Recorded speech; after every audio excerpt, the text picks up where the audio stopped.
Sports Timeout Podcast with Brooklyn Farrell, Tony Caranco, and your host, Wes Underwood. E-A-G-L-E-S.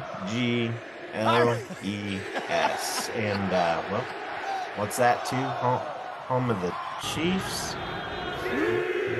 Chopping, yeah, something like that. Welcome into the Sports Timeout Podcast, brought to you by Jefferson's and Kraken Cajun Seafood House in Joplin. Wes Underwood along with Tony and, well, Missouri Southern basketball women's side. Caitlin Honeycutt, how are you guys? Good. Good. Y'all ready for this weekend? It's Pitt State weekend. Missouri Southern is where we all have gone to school in. Well, in your case, Caitlin, currently going. You guys ready? Yeah, we're ready. Big game for sure. It is. We'll get to that here at the end, but first up, we'll go ahead and talk NFL and get a couple subjects out of the way before Super Bowl talk. And let's go ahead and talk Tom Brady again. Last week he retires. Then beginning of this week, he tweets Edelman and Gronk. Did I do it right? Then he posted that with a picture of him on his bed in his own brand of underwear. Not only did he post that, but he also came out saying he wasn't ready just yet to enter the broadcast booth until 2024. So, yeah. Caitlin, what are your thoughts on that one? Then we'll go Tony. I'm not gonna say it caught me by surprise because he did retire last year, and we sold the football for his last game, and then he comes back out. So I'm just sitting here, I'm like, and now he's saying he's not ready to enter the broadcasting booth yet. Something doesn't add up for me with that, but I don't know. We'll see. He is getting up there in age. Yeah. Think there's a comeback in him? I don't think so. Yeah. Okay. Tony? So I think he just obviously does it for his brand. He wants to, keep his fans on his toes and on their toes. And obviously he doesn't want to just spill the beans on what's next for him. I can see him taking a year off just to relax, man. He's been working for a long time in regards to playing football. Surely 1 year off for not doing anything and just to enjoy, his kids and enjoy, his time. He's going to go back to work. Yeah, not just sell, but he can, if he can enjoy himself a little bit and not have to worry, about football. I'm sure he's going to. I don't think he's going to miss very much. Yeah, agree. And next up, we talk another guy who I guess is calling it quits as well. The 11-year vet and AJ Green. I mean, he called it quits earlier this week, and I mean, this guy dominated and didn't have Burrow, but for one season of that and didn't really produce that much with Burrow. And then he went to Kyler Murray, but he had Andy Dalton. And to do that with him, congratulations on a great career. Over 10,000 yards with pretty much Andy Dalton as his quarterback. He had 5 straight 1,000-yard seasons. I'm going to miss him. I wish he would have been a Chief this year, but, it is what it is. But will you guys miss him too? Tony, we'll start you. I mean, I feel indifferent. Good for him. Congratulations. But to say I'm going to miss him, I'd be lying. I wish him the best, but I'm not going to say like he's not like game changing like Tom Brady. Yeah. Obviously Tom Brady's legacy is going to overshadow him and in this regard. So I'm not like, it's not like I'm dogging on this guy. Good for him, but I'm not gonna say I miss him. Okay. Yeah. Caitlin? I'm have to go with Tony on this one. I'm about the same, kind of indifferent. Like, he had a great career. Kind of shocked to see him call it quits so early, but kind of like the same thing. Like, he's not a Joe Burrow or a Tom Brady or Patrick Mahomes. I mean, he made a name for himself, but he's not like greatest of the greats, in my opinion. Yeah. Yeah, it's respectable. Very respectable. Yeah. 10,000 isn't anything to shake your head at, but I mean, we all can't be LeBron Absolutely James. We all can't be LeBron James with what? yards to points ratio, 20 something thousand there, or 35 something, 37. I don't know what it was. But passing Kareem Abdul-Jabbar, congrats to him too. But all right, we'll go ahead and Yeah. there's my brief little LeBron. I'm not much of a fan, but hey, we But talk. hey, is he the Uh GOAT now? huh. Is he the GOAT now? No.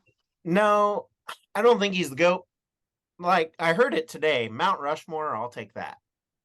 I'll take him on the Mount Rushmore players. GOAT, no. Caitlin, why don't you think so? I want to hear from your point of view on that one. Since we're on the topic, why not? I've always been a Michael Jordan fan. I think Michael Jordan helped reinvent the game of basketball. And LeBron's a great player. Like, I can't take anything from him. Like, he's in the NBA. Like, he's getting buckets. But just for me, it's different now, especially. The league has changed from years ago, and I'm not the biggest fan of him watching him play. So I'm definitely not gonna say he's the GOAT. Yeah, I don't like watching him play either. Tony, what are your thoughts on that? I mean, you bring it up, so go for it. Yeah, I mean, I think LeBron James is a better athlete than Michael Jordan. I don't say he's a better player necessarily. Okay. I will say he's a better athlete. One you can say is medicine and the era that we live in now. He's going to last a little bit longer. If it's really hard to compare them both because they're from two totally different eras. Right now, basketball the way it is, there's a lot more threes being shot. You're making 150% more points. So, you're making 50% more points, and the possibility of you making that 3-pointers are higher now. So it's like it's a totally different era. There was a lot more, you could say, grittiness, back then versus now. The game, you could say, has gotten softer, but it's gotten softer with more points. So like, it's not always. I guess it's safer for them. You could say there's going to be less injuries. There's going to be, I don't know. The game is just different, so it's really hard to compare them both. And I think the NBA now is harder to win now than it is whenever Michael Jordan was playing. So, Man, it's a totally different game. it is totally different. I'll give you that one.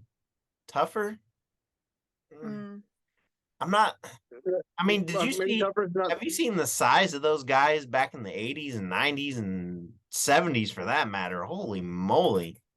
Yeah, but I don't think the 96 Bulls beat the Golden State Warriors super team. I just don't see it happening. I mean, I wish we could have Steve Kerr on here. I would love to hear his thoughts on this. He's been pretty quiet on that whole situation. I don't think anybody's even really ever asked him.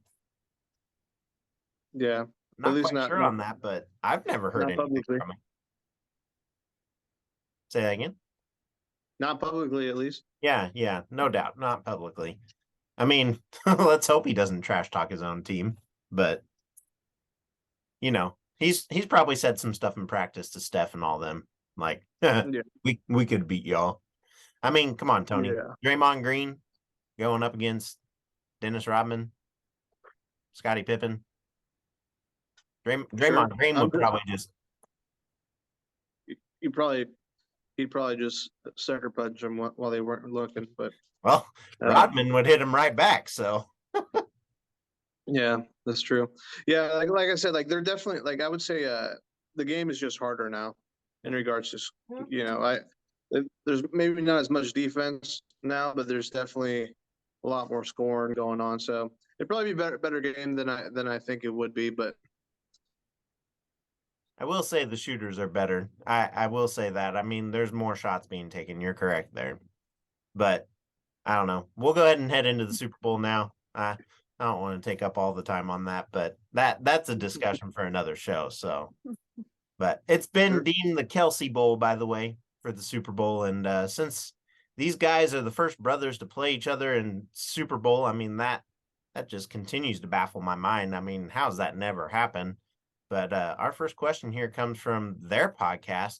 and that is, should Mama Kelce do the coin toss? I mean, they've done shows back and forth on the heights and all that stuff, and she's for it. Travis said he was for it. Jason just goes, whatever, do what you need to do.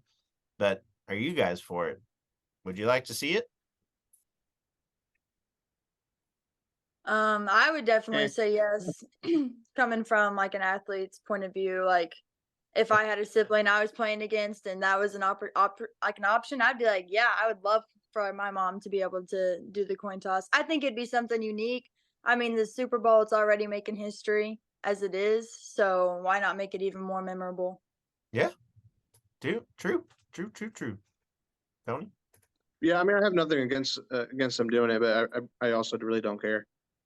Either way. That's kind of what the Kelce brothers said. They're like, everybody wants it, but we don't really care. And then their mom actually came on and said, well, I wish y'all would have told me that sooner, because when y'all were in college and I wanted to come out on the field with you, you said, get the heck away from us. I was like, their mom wasn't really feeling the love there, but she laughed it off pretty well. So I thought it was funny. But yeah, I mean, I can see it being some cool, and like Caitlin said, there already is a lot of history being made. Yeah. So if there's already a lot of history being made, might as well just add it to the mom pile of stuff. coin toss. I thought you said this thing was rigged. She also admitted that she didn't know how to flip a coin, so I was like, well, that's interesting. So Well, I'm sure she's been practicing. Yeah, no joke. Next up in Super Bowl talk, we talk head coaches, and there's a bit of a scuffle between Eagles coach Nick Sirianni and Coach Reid, as the Eagles coach claims to have a bit of a chip on his shoulder when he was let go by Andy Reid when he arrived in Kansas City. He also thanked him for that chip on his shoulder. A little confused here by that comment, but I guess I understand. Would you guys have an extra chip on your shoulder if a coach let you go, even if you were good enough? I mean, Kaylin, your thoughts here? Tony, I mean, you guys both played sports in college, so what would you do if a coach just was like, see ya? I mean, definitely I'm competitive, so I would definitely have a chip on my shoulder. I'd be the same way. And I mean, him thanking him, that's just, I know, for me, that's just trying to get into his head and just saying, like, this is the reason, like, we're going to beat you or whatnot. And so I would probably do the same thing. Like, I can't sit here and lie. So I'd be the same way. It's just the competitiveness inside of somebody. Yeah. Tony? Absolutely. Yeah, I'm really petty myself, so I probably would have used some different words, to describe the moment. But I think it's, everything that happens for a reason, and I think the fact that he has that chip on his shoulder is probably one of the biggest reasons he's in the position that he's at. Yeah. So, good for him, and hopefully he sticks it to him and gets a pretty overwhelming win over the Chiefs. Indeed. Next up in the NFL, we'll go ahead and continue to Super Bowl talk. And, well, all right. I'd like to know why you think the Eagles will pull out the victory. And then we're going to talk Chiefs, and then our final thoughts here on what you truly think will happen. So how do they pull it out? How do the Eagles win? I'd like to hear from either of you. So I think the Eagles are going to win. But I think it starts on the line of scrimmage.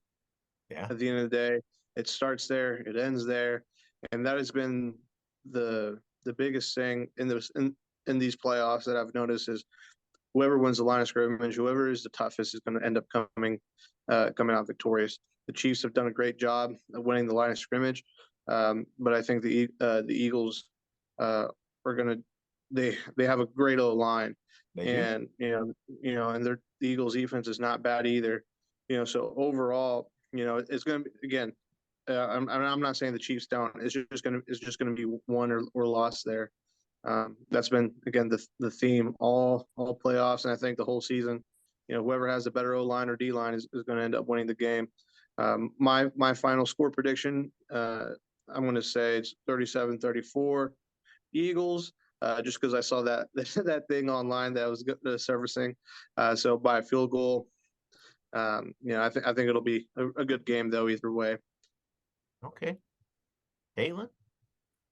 Well, I'm gonna disagree with Tony. I don't think the Eagles are gonna win. I'm gonna go with the Chiefs pulling it out, but I definitely agree that it all starts at the line of scrimmage. Like that's where the big plays happen. And I think the Chiefs will pull it off because they have some gritty players like Patrick Mahomes playing through an ankle injury and even not having all healthy players, like they're still battling, they're grinding it out and pulling out games. And I think that's big and that's huge, especially in sports. Like it's all about your like character and how you like react to adversity. And I think they've adapted and reacted well to it. And so my final score prediction is going to be 27-24 Chiefs pulling it out. Man, within 3 and 4 points here. That's tight for me. Just gonna go ahead with that and add those together. Gonna make it a 7-point game. I'm gonna say 21-14. I'll go Chiefs on that. I think it will be a tough battle between the defenses. I do think that there's gonna be tons of turnovers here, at least 2 on each side. I mean, Mahomes throws interceptions, and so does Hurts. So I mean, we'll see how that goes. But really, I think it comes down to how both quarterbacks come out, how prepared they are. And yes, that comes down to the line blocking for them, but how are they going to do under pressure when that pocket collapses?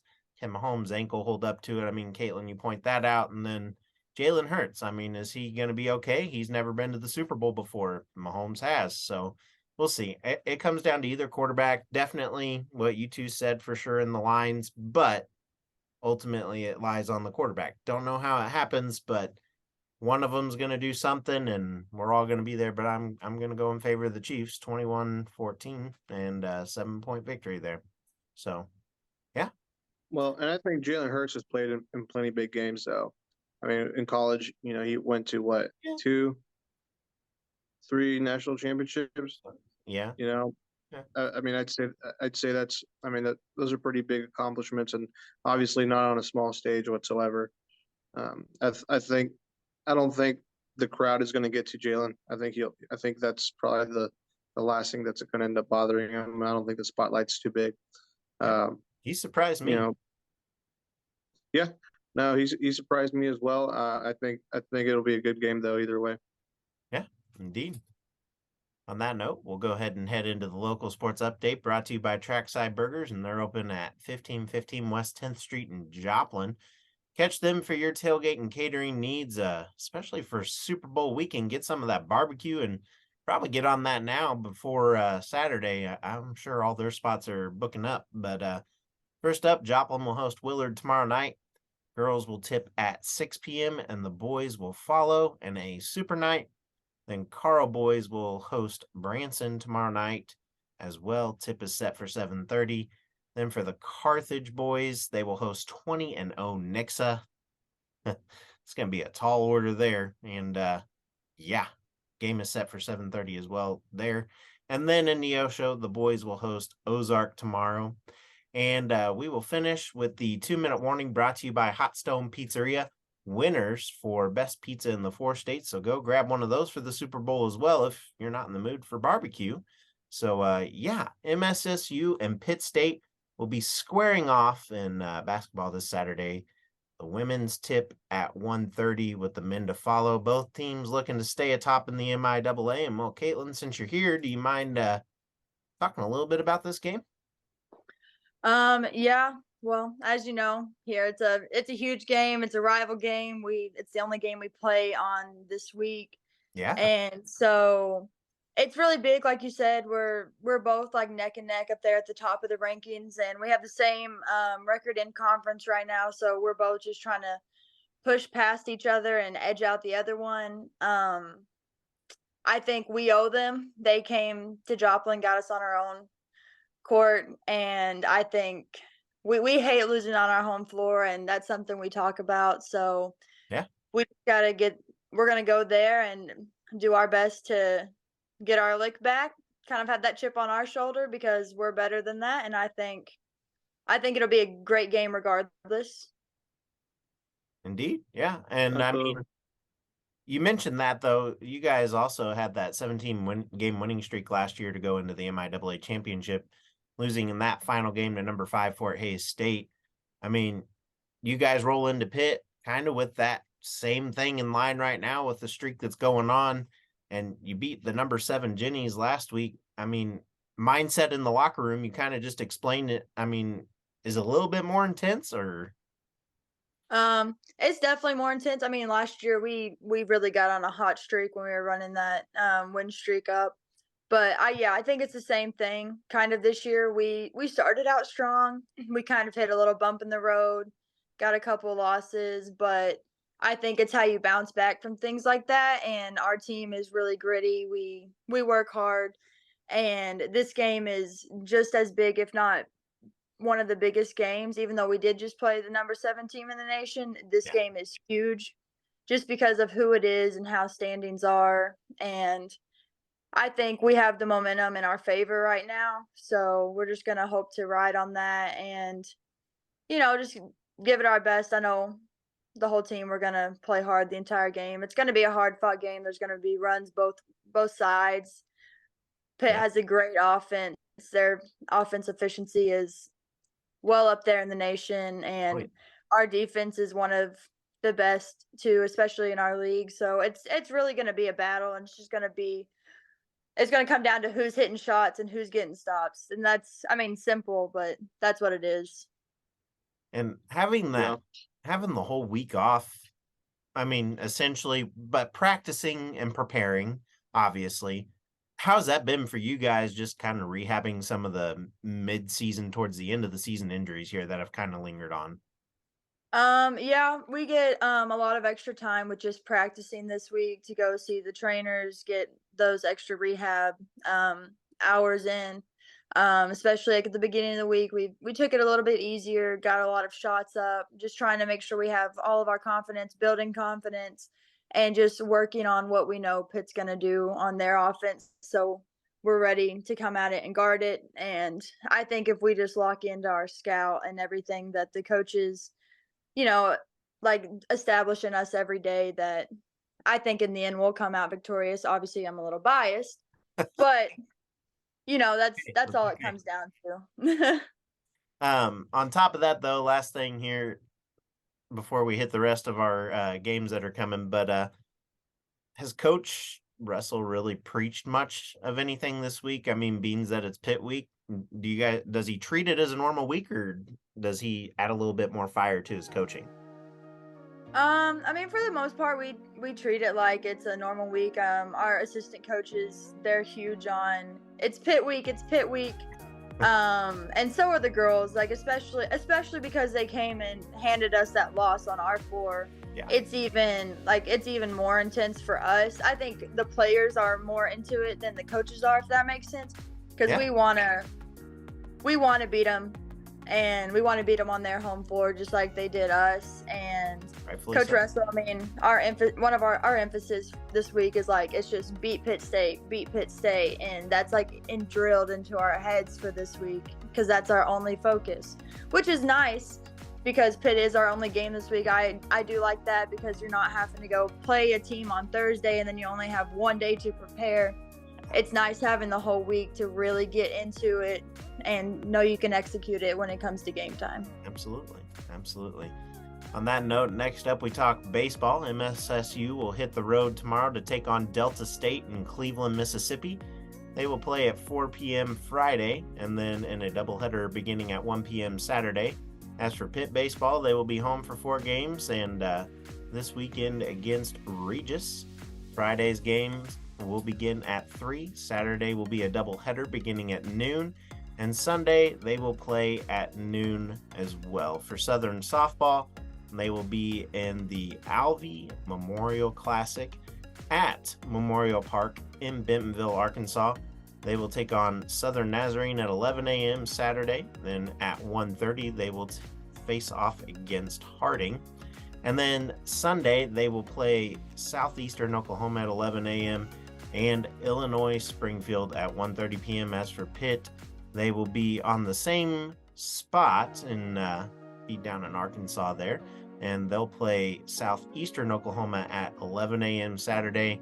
Then Henderson State at 1:30 p.m. And then on Sunday, they will play Southern Arkansas at 11 a.m., followed by Harding at 1:30 p.m. Of course, all these games and events are pending to the weather and the current and fluid COVID-19 situation. So tune into each team's social media pages for times and updates. And, well, the music continues, and the end of another episode is here. And, yeah, guys, got any plans for the weekend other than basketball for you down there, Caitlin and Tony? You got any big fight news coming up? Yeah, there actually is. March 11th, Buffalo Run. There are some fights. I've actually talked to you a little bit about that. Yeah, your brother's in it? Yeah, my brother's in it. So if you guys want to come out and support him, that'd be awesome. Yeah. Yeah, March 11th. It's a Saturday. Mm-hmm. It'll be a lot of fun. Yeah. Last one I went to was really fun too, and those extracurriculars. Hopefully, I don't end up with a swollen toe this time after the brawl in the crowd. So. Yeah, they get rough and rowdy sometimes, you know. Yeah. Just a but little. yeah, no, it's usually not like that. That was the first time I've seen it. I've been to a bunch of those fights. Yeah. Hey, I bring out the best in everybody. So. Yeah. Yeah. Anything other than game and Super Bowl for you, Kristen? Or sorry, Caitlin? Wow. No, you're good. No, that's about it. Just basketball and gonna be tuned into the Super Bowl. Sweet.